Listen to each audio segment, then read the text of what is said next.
Sabe, lá no coração da Amazônia, uma simples mudança, uma única linha num documento oficial, está gerando um impacto gigantesco numa indústria bilionária.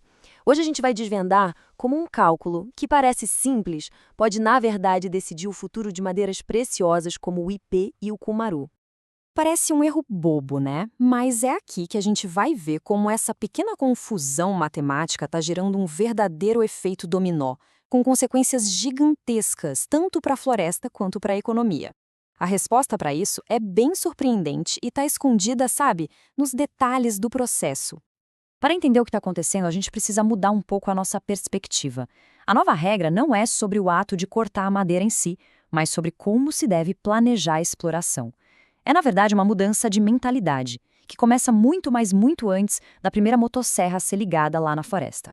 E aqui está a peça central de todo esse quebra-cabeça, a tal da intensidade de exploração. Parece um termo técnico meio assustador, mas a ideia por trás é bem simples. Pensa que a floresta tem um limite de resiliência, e essa regra define, em números, qual é esse limite, para a gente não passar do ponto sem volta. E aqui estão os números na prática. Para o ipê, o teto é de 70%. Para o cumaru, 75%. Esses limites valem para espécies que estão na lista das CITES, que é basicamente a lista VIP de espécies que o mundo inteiro concorda que precisam de proteção máxima. E claro, estar nessa lista significa que cada pedacinho de madeira exportado vai ser olhado com uma lupa. Agora sim, vamos entrar no centro da confusão. É exatamente aqui que muita gente se perde num detalhe que pode custar licenças, multas e até a viabilidade de um negócio inteiro. A questão não é o que fazer, mas sim quando fazer. Essa lógica parece perfeita, não parece? Você encontra a madeira, consegue a licença para o volume total e aí, por responsabilidade, corta menos do que o permitido. O que poderia dar errado? Pois é, como a gente vai ver, tudo. E aqui tá a grande virada na história. O desconto dos 30% não acontece lá na floresta na hora do corte. Não! Ele acontece no escritório, antes mesmo da licença ser impressa. A licença de exploração, que oficialmente se chama Autex, ela já nasce com esse limite embutido. Então, vamos refazer essa conta juntos? É mais simples do que parece e, assim que a lógica é entendida, tudo se encaixa e faz perfeito sentido. Olha só a diferença crucial aqui nesse slide. À esquerda está o erro, uma licença grande que acaba gerando uma falsa sensação de segurança, de volume. À direita, o jeito certo. A licença já reflete a realidade do que pode, de fato, ser retirado da floresta. O planejamento muda completamente com isso.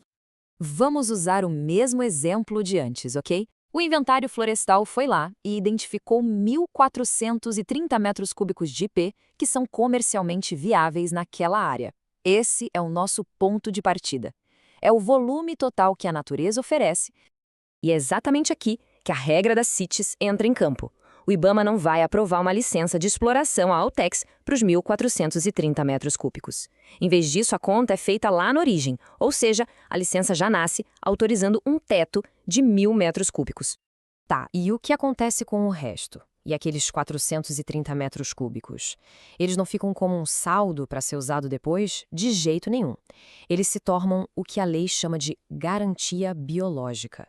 Ficam intocáveis, para que a floresta possa se regenerar. E o ponto mais importante é este. Esse volume simplesmente desaparece do sistema de crédito. Ele não existe mais para fins comerciais. Bom, a pergunta lógica que vem a seguir é: mas como as autoridades conseguem fiscalizar isso na imensidão da floresta? A resposta está na tecnologia e num sistema de rastreabilidade que é extremamente rigoroso. Hoje em dia, não basta só ter saldo de volume no sistema. Cada tora que sai da floresta precisa ter, digamos, o seu RG. Através do romaneio, que é a lista de transporte, é possível ligar aquela peça de madeira à plaquinha de identificação da árvore que foi mapeada por GPS lá no inventário. Se um fiscal encontra uma tora no pátio de uma madeireira, ele tem que conseguir rastrear essa tora até o toco exato dela lá na floresta. E pensem na regra dos 70% não como a única barreira, mas como se fosse a última muralha de um castelo. Antes de chegar nela, o volume de madeira que está disponível já teve que passar por uma série de outros filtros de proteção. Vamos dar uma olhada em quais são. Olha, esses filtros são cruciais. Primeiro, o diâmetro mínimo, que aumentou justamente para proteger as árvores mais jovens. Depois, a regra da raridade, que impede o corte se a espécie for muito escassa naquela área específica. Em seguida, a regra das árvores matrizes, que garante que uma porcentagem do número de árvores, e não só do volume, continue de pé. E, claro, a lista de espécies que são totalmente proibidas. Cada um desses passos vai, digamos, podando o volume total antes mesmo da gente começar a falar de 70%. Então, no fim das contas, o que tudo isso significa? Significa que essa nova regulamentação representa uma mudança fundamental na maneira de pensar a exploração florestal. É uma mudança do foco no volume para o foco na sustentabilidade e principalmente na comprovação. Essa citação resume perfeitamente a nova era da exportação de madeira. Não adianta só ter o crédito de volume no Sinaflor, que é o sistema oficial de controle do governo. O que realmente importa agora é a aquisição legal, quer dizer, a prova física, inquestionável, de que cada peça de madeira tem uma origem limpa e totalmente rastreável. E isso tudo nos leva a uma pergunta muito maior. O que a gente está vendo acontecer com o ipê e o cumaru pode ser só o começo. E se, num futuro bem próximo, todo produto que viesse da natureza carregasse em si, de forma digital e verificável, a prova da sua origem sustentável? A tecnologia para isso já existe. Talvez o que esteja mudando finalmente seja a nossa vontade de usá-la.